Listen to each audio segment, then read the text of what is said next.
15 मार्च 2024 मध्य प्रदेश के जबलपुर में रहने वाली 16 साल की काव्या अपनी चाचा की लड़की को व्हाट्सएप पर एक वॉइस नोट भेजती है। वो कहती है कि मुस्कान जल्दी जबलपुरा पापड़ तनुज को मुकुल ने मार दिया है। पापड़ तनुज को मुकुल ने मार दिया है। काव्या की चचेरी बहन मध्य प्रदेश के पिपरिया में रहती थी और उसने ये वॉइस नोट तकरीबन 5 घंटे बाद सुना था। जैसे ही मुस्कान ये वॉइस नोट सुनती है वो बहुत ज्यादा घबरा जाती है और दौड़कर अपने पिता के पास जाती है और उन्हें ये वॉइस नोट सुनाती है। वॉइस नोट सुनते ही उनके पैरों तले जमीन खिसक जाती है। वो तुरंत अपने घर से जबलपुर के लिए निकलते हैं, लेकिन पिपरिया से जबलपुर की दूरी 234 किलोमीटर है और वो चाहकर भी 3 से 4 घंटे से पहले जबलपुर नहीं पहुंच सकते थे। इसलिए वो जबलपुर में मौजूद अपने रिश्तेदारों को पूरी घटना बताते हैं, जिसके बाद लगभग 3 बजे जबलपुर पुलिस मिलेनियम कॉलोनी में काव्या के घर पहुंचती है। जब पुलिस घर में एंटर करती है तो देखती है कि काव्या के पिता की बॉडी पॉलिथीन में लिपटी हुई किचन में पड़ी थी। किचन में सब जगह खून ही खून था। पुलिस पूरे घर की तलाशी लेती है मगर उन्हें वहां और कुछ नहीं मिलता, लेकिन रिलेटिव्स बताते हैं कि घर में काव्या और उसका छोटा भाई भी रहते हैं। तब पुलिस एक बार फिर घर को अच्छे से तलाशना शुरू करती है। तभी एक पुलिस वाले की नजर फ्रिज के हैंडल पर पड़ी। गौर से देखने पर हैंडल पर खून लगा हुआ था। जैसे ही पुलिस ने फ्रिज को खोला तो उसमें तनिष्क की बॉडी कंबल में लिपटी हुई थी। पुलिस को काव्या के पिता और भाई की लाश तो मिल चुकी थी, मगर काव्या का घर में कोई नामो निशान नहीं था। अब पुलिस के सामने 2 सवाल थे। पहला कि काव्या के साथ क्या हुआ, और दूसरा जिस मुकुल का जिक्र काव्या ने वॉइस नोट में किया वो आखिर है कौन। पुलिस ने मुकुल के बारे में छानबीन करना शुरू कर दिया और पता चला कि 20 साल का मुकुल उसी मोहल्ले में रहता था। उसे सितंबर 2023 में राजकुमार की बेटी काव्या की किडनैपिंग और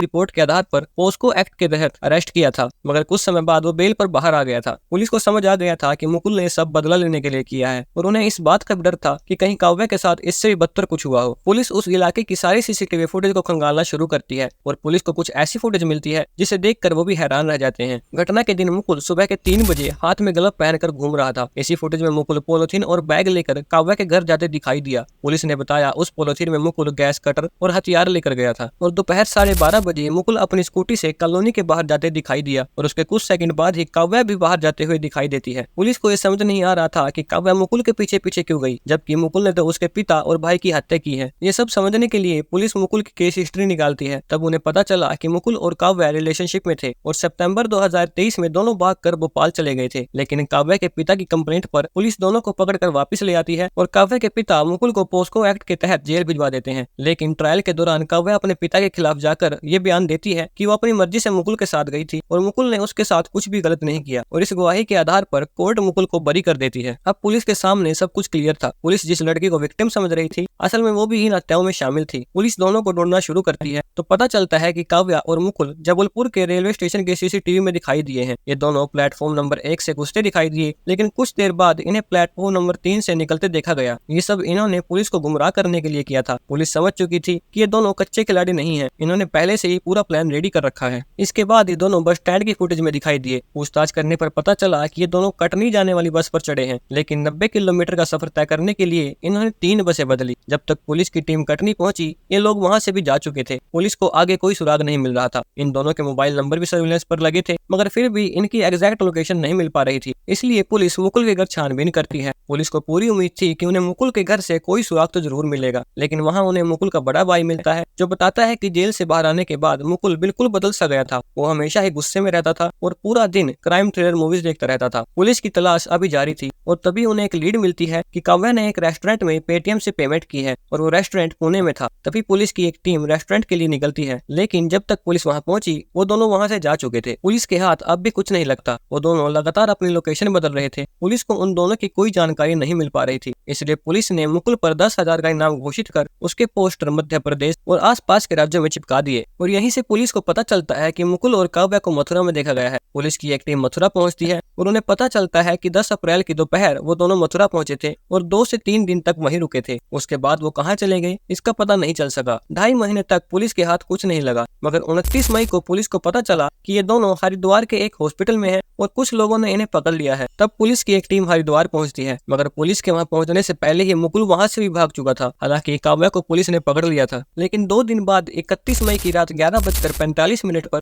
मुकुल सरेंडर करने के लिए पुलिस स्टेशन पहुंच पहुंचता है। उसने मुंह पर कपड़ा बांधा हुआ था और वो मुंह से कपड़ा हटाकर कहता है, मैं मुकुल सिंह हूँ, वही मुकुल सिंह जिसने 15 मार्च को मिलेनियम कॉलोनी में 2 लोगों की हत्या की थी। ये सुनते ही पुलिस उसे लॉकअप में डालती है और आधी रात को ही उससे इंटेरोगेशन शुरू कर देती है। इंटेरोगेशन में उसने बताया कि उसने काव्या के पिता की हत्या इसलिए की क्योंकि वो उन दोनों के रिश्ते से खुश नहीं थे और एक बार तो काव्या के साथ देखने पर उसे जेल भी भिजवा दिया था। पूछताछ में उसने बताया कि वो तनिष्क को नहीं मारना चाहता था, लेकिन जब वो रामकुमार विश्वकर्मा पर हमला कर रहा था तो तनिष्क अपने पिता को बचाने के लिए उसके पैरों से लिपट गया था और गुस्से में उसने तनिष्क के सिर और गर्दन पर चॉपर से हमला कर दिया, जिससे तनिष्क की जान चली गई। सरेंडर और गिरफ्तारी के बाद तलाशी के दौरान पुलिस को मुकुल के सीने पर एक टैटू दिखता है। उस टैटू में 5 सिर बने हुए थे। जब पुलिस उस टैटू के बारे में पूछती है तो वो बताता है कि ये टैटू उसने जेल से बाहर आने के बाद बनवाया था और ये 5 सिर उसे 5 लोगों को मारने की याद दिलाते थे। इन 5 लोगों में पहला नाम तो काव्या के पिता का ही था और दूसरा नाम काव्या का था, क्योंकि उसे लगता था कि काव्या अपने परिवार के साथ मिली हुई थी और उसे जेल भेजना चाहती थी, मगर बाद में उन दोनों की बात हो जाती है और वो काव्या का नाम लिस्ट से हटा देता है। तीसरा नाम काव्या की एक रिश्तेदार का था जो उन दोनों के रिश्ते से बिल्कुल भी खुश नहीं थी। चौथा नाम उनके एक पड़ोसी का था जो मुकुल को हर रोज टोकता था और 5वां नाम उस लेडी ऑफिसर का था जिसने मुकुल का केस हैंडल किया था। फिर पुलिस मुकुल से पूछती है कि वो दोनों इतने दिनों तक पुलिस से कैसे बचते रहे। इस पर मुकुल बताता है वो जानता था कि पुलिस उनका पीछा कर रही है और उनके नंबर भी सर्विलांस पर होंगे, इसलिए मोबाइल का कम से कम इस्तेमाल करते थे और कुछ दिनों में ही अपनी लोकेशन बदलते रहते थे। इस तरह वो दोनों कटनी, इंदौर,